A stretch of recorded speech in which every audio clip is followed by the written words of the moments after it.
गलती एडमिनिस्ट्रेशन की है, ये सच। अगर व्यवस्था अच्छी की गई होती तो शायद इस घटना को, इतनी बड़ी घटना को अंजाम नहीं दिया जाता, या ये घटना नहीं होती।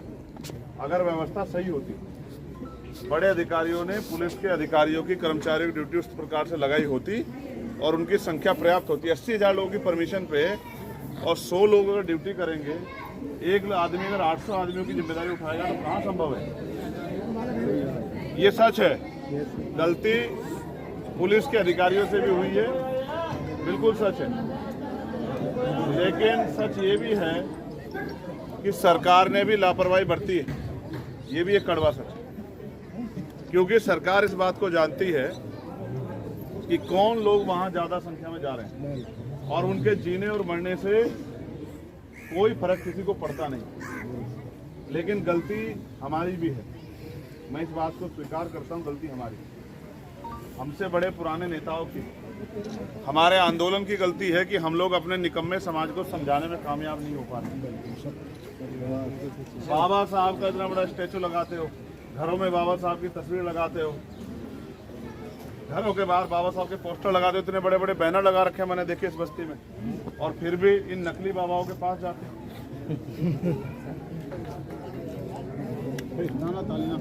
बाबा साहब अम्बेडकर के संघर्षों को भूल के और वहां जाते हो ये सोच के कि आपकी गरीबी, परेशानी, लाचारी, बीमारी, आपकी समस्या बाबा ठीक कर देंगे। और तो बताओ कितनी ठीक हुई? परमानेंटली नहीं ठीक होगी क्या?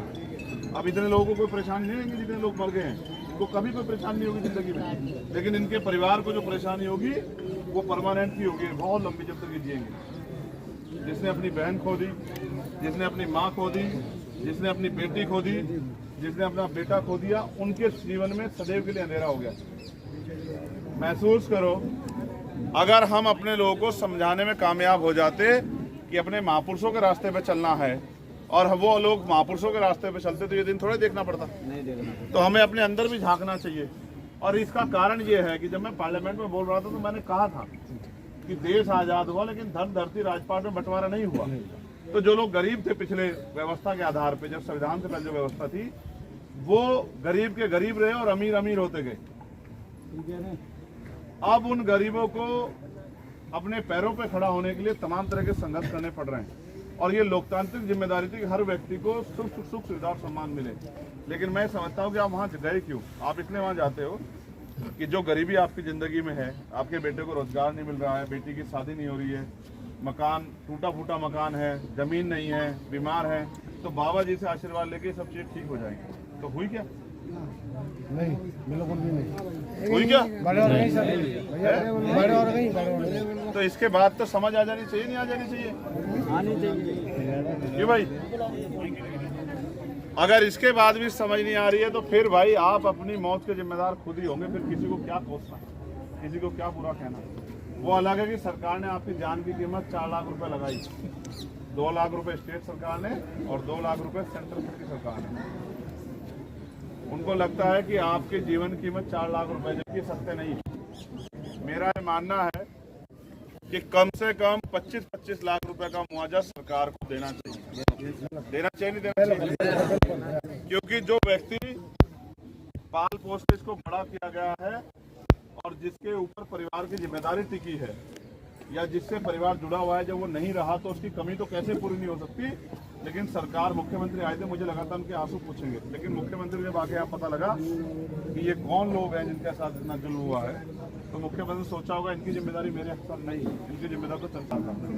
आपको अपनी गरीबी, बेबसी, लाचारी, परेशानियां, बीमारियों का इलाज करना है तो आपको अपनी सामाजिक जागरूकता बढ़ानी पड़ेगी और राजनीतिक ताकत भी बनानी पड़ेगी। और आप नहीं कर पाओगे ऐसा तो फिर कोई परिवार जाएगा बाबा के पास, और बाबा के पास जाने के बाद बाबा से क्या उम्मीद करेगा कि जीवन बदल जाए। और मैं तो ये जो मीडिया के साथी इनके माध्यम से कहना चाहता हूँ बाबा जी को, ये वाले बाबा जी, अपने वाले बाबा जी नहीं, उनके विचार तो हम पे हैं। ये जो बाबा जी यहाँ वाले, कि अगर वास्तविकता में इनके हितैषी हो तो इनको कम से कम 1-1 करोड़ रुपए का मुआवजा अपनी तरफ से दो। अगर आप इनके हितैषी, जिनकी जान चली गई, जिनके परिवार का सूरज छिप गया है, उनको कम से जानवर मरता है तो भी बवाल हो जाता है। इतने लोग मरे हैं, किसी को फर्क नहीं पड़ रहा। मैं आपसे तो अपील कर सकता हूँ, ये नौजवान साथी खड़े हैं, कम से कम एक बार ऐसी जगह जाने से पहले एक बार इनकी तरफ भी देखा करो जिन्होंने अपने 4-4 बच्चे कुर्बान कर दिए हमारे लिए,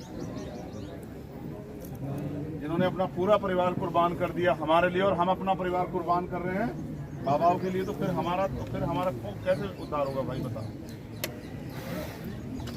ये कुरीतियां जो हमारे समाज में घुस रही है, नशा हो किसी भी तरह का, और ये अंधविश्वास पर, इससे बाहर निकलो अगर जिंदा रहना।